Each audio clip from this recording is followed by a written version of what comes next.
Welcome back, everybody. Hope you've had a good week. I hope you've managed to stay warm as possible. Maybe even play a little bit in the snow. I'm not sure if Canadians still do that because you're so used to it. Being from Texas, I'm always tempted to try to make a few snowballs because I spent most of my life not being able to do so. But that being said, I'm glad that you're tuning in to this postscript.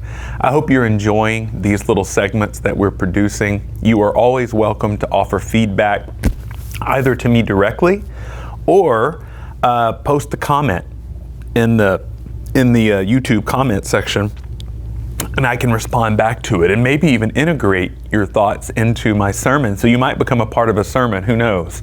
I always tell people when you offer me good feedback, that can be rolled into meditations and reflections in the future. So this last Sunday, I tried to focus on direction and disposition. Where are we going? What is the church? In the particular lectionary passage that I chose, Jesus is calling persons to become fishers of people. What does that mean for us to be fishers? Even if you don't have experience fishing, I think we have a sense that we're supposed to go out, share good news, bring people into the life of community together, support, mutual aid. These are practices that I think we already support intuitively and concretely here at First St. Andrews. But what does it mean for us specifically in 2024? Things have changed considerably from the time St. Andrew's Presbyterian Church was constructed and today, First St. Andrew's United Church in 2024. I made a suggestion that instead of thinking in terms of big and grand, which based on a lot of the older churches was how a lot of people thought this was a way to honor God, was to construct the most beautiful edifice you possibly could and to wear the very best clothes that you could find. Even if that's the only pair of nice clothes you had, you would wear them on Sundays. And so that was the disposition. We're not in the same place anymore. We still appreciate beauty. We're very grateful to have such a lovely space that continues to invite people into mystery and wonder and transformation, we hope. However, I believe that our greatest gift to the world is the service and care that we provide, the refuge that we provide for people who have been abused and harmed either by religious communities or by other communities, just some of the discourse and language that goes on. As an affirming community in United Church, we can be a place where people receive healing and support and uplift, which is what we are told in the early epistles we are to do, is to edify. The Apostle Paul says, do not use language that does not edify. So I think becoming fishers of people means to reach out with edifying language and supportive language and welcoming language. I also made the suggestion that in order to do that effectively, we have to become interstitial.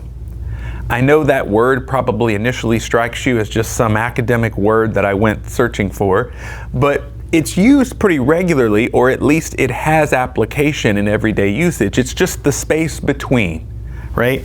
Like between this cushion that I'm sitting on. I can see this space, but you don't always see the spaces, the cracks, the crevices of life. Whether it's in your home, out on the street, in our world. But we know they exist because we have seen them at times and we have heard people talk about life in those cracks and crevices.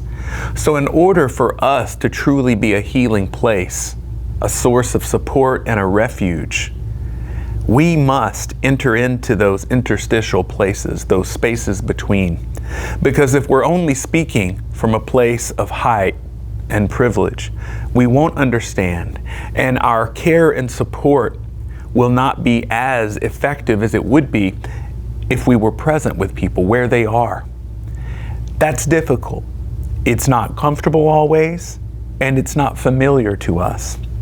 Therein lies the challenge. We have to trust that we go into the interstices of life, not alone, but accompanied by the creator of all and the source of life. And we also go together. That's why we're a community called out of the world to help transform the world together. We do nothing alone. So trust that as you seek to become interstitial in the coming days, weeks, and months, and as we at First St. Andrews try to pivot and reconfigure our own sense of where we're going and how we're going to get there, know that you go together.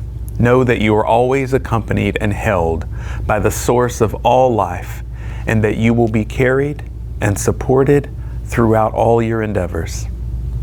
Hope to see you next week.